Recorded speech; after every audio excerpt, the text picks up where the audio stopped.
Hanya orang sakti mandraguna yang bisa memecahkan bola kacaku. Hei, apa ini?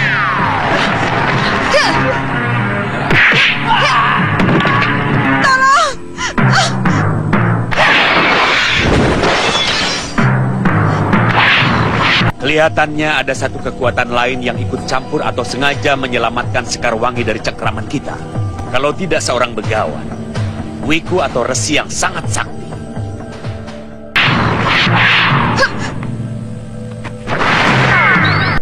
Selamat datang di Kedaton Megapura, Nyi Dewi anakku. Jadi, apa yang terjadi dengan Kanda Prabu, Nyi Ratu? Dia harus kembali mengembara, mencari jati diri dan wahyu mahkota ramanya. Bekal seseorang menjadi raja yang sempurna.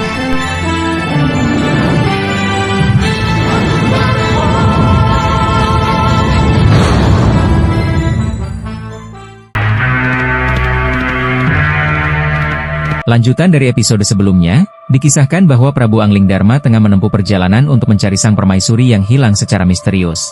Dalam perjalanannya ini, sang Prabu dihadapkan pada berbagai ujian spiritual dan fisik yang berkaitan dengan takdirnya sebagai seorang Raja Agung.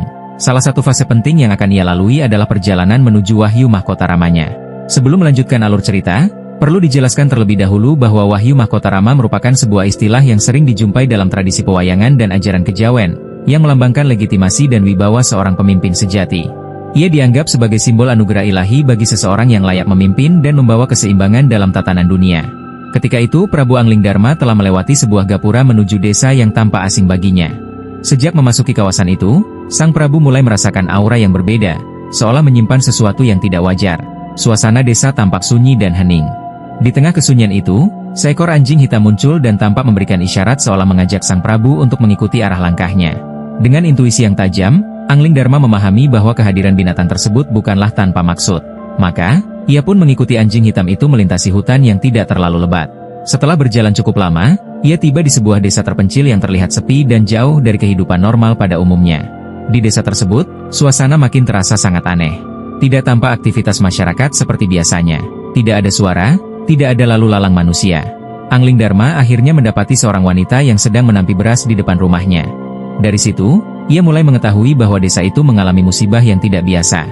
Wanita tersebut menjelaskan bahwa desanya kini hanya dihuni oleh wanita dan anak-anak saja. Seluruh laki-laki muda yang pernah tinggal di sana telah hilang secara misterius. Masyarakat desa meyakini bahwa mereka menjadi korban dari makhluk gaib bernama Danyang Singowareng, sosok yang dipercaya telah menculik dan memangsa para lelaki muda di desa itu. Cerita dari para penduduk semakin memperjelas bahwa Singowareng merupakan ancaman nyata dan telah menelan banyak korban. Tidak sedikit orang yang mencoba mendatangi tempat keberadaan makhluk tersebut, namun tak satu pun bisa kembali. Ketakutan yang mendalam membuat para penduduk enggan memberitahu lokasi keberadaan Singowareng, karena khawatir sosok pemuda di hadapan mereka akan menjadi korban selanjutnya. Kalau begitu, tunjukkan aku di mana tempatnya. Jangan, Raden. Jangan, Raden. Harus. Danyang Singowareng akan terus mencari korban. Kalau tidak dimusnahkan.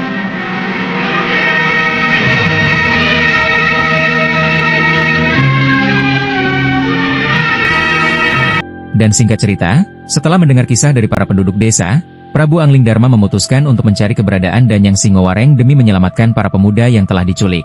Dengan didampingi oleh seorang kakek tua dan para warga desa, yang semuanya adalah perempuan, sang Prabu kemudian menuju sebuah gua yang diyakini sebagai tempat keramat sekaligus markas persembunyian makhluk Danyang Singowareng. Gua tersebut telah lama dipercaya sebagai sumber munculnya kekuatan jahat, tempat di mana makhluk-makhluk halus bermukim sebelum turun ke desa-desa untuk menculik pemuda-pemuda desa secara misterius. Suasana di sekitar gua terasa mencekam, dan hawa mistis yang kuat seakan menyelimuti tempat itu.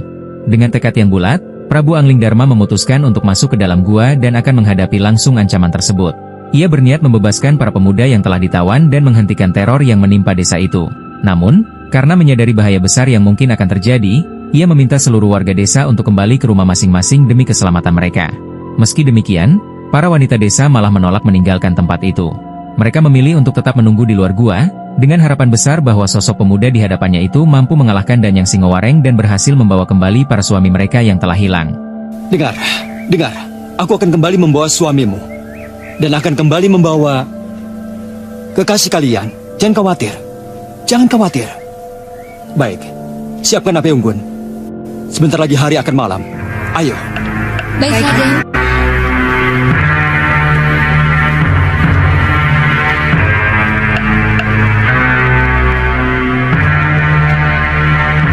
Sementara itu, suasana berpindah kepada Pokan Singa Mandala, sebuah tempat rahasia yang kini dijadikan markas persekongkolan para musuh Malwapati.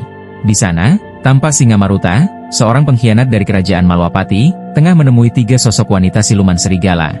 Ketiga putri segawalanan tersebut telah resmi bergabung untuk memperkuat barisan Singa Maruta dalam melancarkan serangan ke Malwapati. Pertemuan itu memperlihatkan semakin solidnya aliansi para musuh Angling Dharma. Singa Maruta mengungkapkan rasa puas dan terima kasihnya atas bantuan para siluman tersebut. Berkat kehadiran mereka, kekuatan pasukan yang dipersiapkan untuk menyerang Malwapati menjadi semakin tangguh dan sulit untuk ditandingi. Dewi Kenanga di saat itu menunjukkan kegembiraannya, karena kini ia memiliki sekutu baru yang siap diajak bekerja sama dalam upaya menjatuhkan Prabu Angling Dharma. Terlebih lagi ia menyampaikan masih memiliki banyak ilmu kesaktian yang bisa dipelajari oleh para pasukan di sana. Ia pun mendorong para sekutu barunya untuk memperdalam ilmu-ilmu tersebut, sebagai persiapan akhir sebelum mereka benar-benar bergerak menyerbu Malwapati. Kami masih memiliki ilmu yang lain. Salah satunya ilmu Songsong Wojo. Songsong Wojo. Cempaka, Kantil.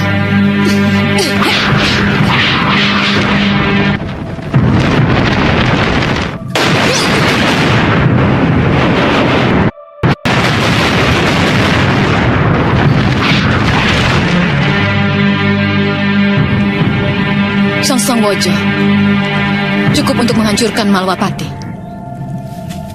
Terima kasih. Hancurkan Malwapati! Dan di malam itu, di depan gua keramat Prabu Angling Dharma terlihat tengah duduk di depan api unggun, menanti kemunculan makhluk yang selama ini menjadi teror bagi penduduk desa, Danyang Singowareng. Suasana di sekitar lokasi terasa sangat tegang. Para wanita desa yang setia menunggu di luar gua tampak cemas dan khawatir akan keselamatan sang Prabu. Tak lama kemudian, dari dalam gua muncul kilauan cahaya aneh yang menyilaukan. Sesaat setelah itu, sosok Danyang Singowareng akhirnya menampakkan diri, menegaskan bahwa waktu pertemuan telah tiba. Dengan keberanian luar biasa, Prabu Angling Dharma melompat dan langsung mendarat tepat di hadapan Singowareng. Seketika itu juga, tubuhnya tersedot masuk ke dalam gua oleh kekuatan gaib yang membawanya ke dalam markas musuh. Sesampainya di dalam gua, Prabu Angling Dharma menyaksikan pemandangan yang sangat menyayat hati.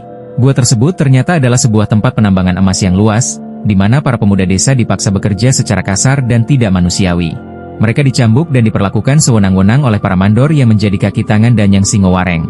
Pada satu momen, sang Prabu hampir saja terlibat bentrok ketika hendak dicambuk oleh salah satu mandor. Namun dengan cepat, ia mengendalikan emosinya dan memilih berpura-pura patuh demi menyelidiki situasi lebih dalam tanpa menimbulkan kecurigaan. Namun seiring waktu berjalan, rasa amarah Prabu Angling Dharma tidak dapat ditahan ketika menyaksikan kekejaman yang terus berlangsung.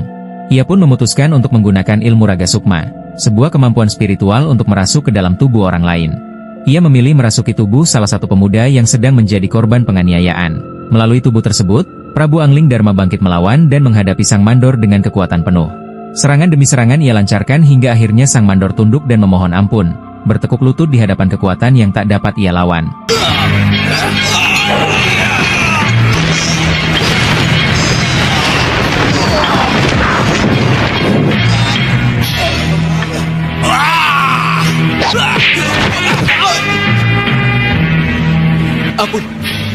Ampuni saya. Saya tidak akan menyakiti siapapun lagi. Pandega, sini.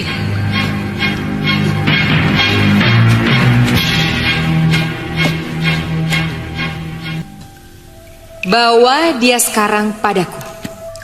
Tapi dia baru saja masuk, Nyi Ratu. Dia belum betul-betul bekerja. Bawa dia padaku sekarang juga, mengerti? Dan di saat itulah kemunculan Ratu Jin Salaka, penguasa gaib dari Danyang Singowareng, yang ternyata merupakan dalang di balik seluruh kekacauan ini. Demi ambisi dan keuntungan pribadinya, ia telah memaksa penduduk pribumi untuk tunduk di bawah kekuasaannya. Singkat cerita, di momen inilah pertempuran dahsyat tak terelakkan. Prabu Angling Dharma dengan gagah berani membelah tembok pertahanan goa menggunakan kesaktiannya, lalu langsung melancarkan serangan terhadap para algojo suruhan sang Ratu Jin itu. Perlawanan yang mereka lakukan terbukti sia-sia, sebab tak satu pun dari mereka mampu menandingi kekuatan sang Prabu. Setelah para penjaga berhasil ditumpas, tampaklah para tawanan yang selama ini dirantai dan dipaksa menjadi pekerja tambang. Dengan kekuatan saktinya, Prabu Angling Dharma segera membebaskan mereka dari belenggu perbudakan tersebut.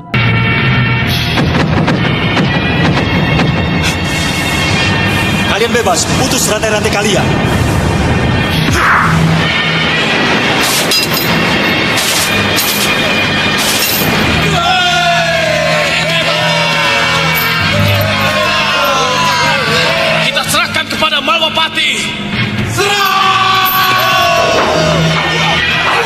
Dan ketika pertempuran tengah berlangsung sengit, tiba-tiba semuanya terhenti oleh kemunculan Ratu Jin Salaka yang membawa sebuah senjata pusaka yang sangat dahsyat, panah pusaka Jedor Pamungkas.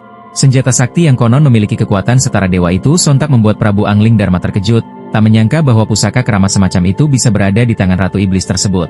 Angling Dharma pun diliputi rasa heran dan curiga. Ia benar-benar tak habis pikir, dari mana sang Ratu Laknat itu mendapatkan senjata luar biasa tersebut, senjata yang diyakini mampu menghancurkan apapun yang ada di hadapannya. Jedor Pamungkas. Dari mana dia dapatkan panah sakti itu? Sekali lagi aku minta kalian semua menyerah. Jika tidak, kalian akan kuhancurkan dengan senjata ini. Hentikan! Jangan main-main dengan Jedor Pamungkas itu. Rupanya kamu sudah tahu dan mengenal senjata ini berbahaya. Bagi siapa saja yang mau jadi pengikutku, kalian minggir dari arena ini. Tidak! Kami tidak setuju dengan perbudakan! Tundukkan badan kalian.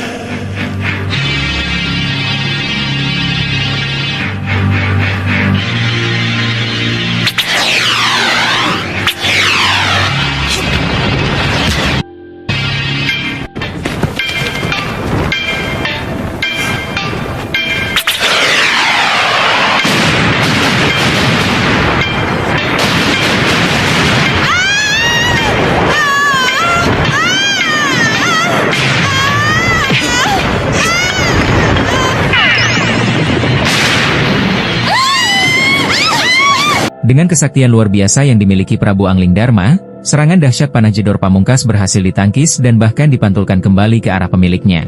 Akibatnya, gua tempat pertempuran itu langsung bergetar hebat, menandakan bahwa bangunannya hampir runtuh karena kekuatan luar biasa dari pusaka tersebut. Melihat keadaan yang genting, Angling Dharma segera mengerahkan para tawanan yang telah dibebaskannya untuk berlari keluar dari dalam gua. Sesampainya di luar, mereka pun disambut dengan penuh sukacita oleh keluarga masing-masing. Akhirnya, para tawanan itu benar-benar terbebas dari belenggu kekejaman Sang Ratu Iblis.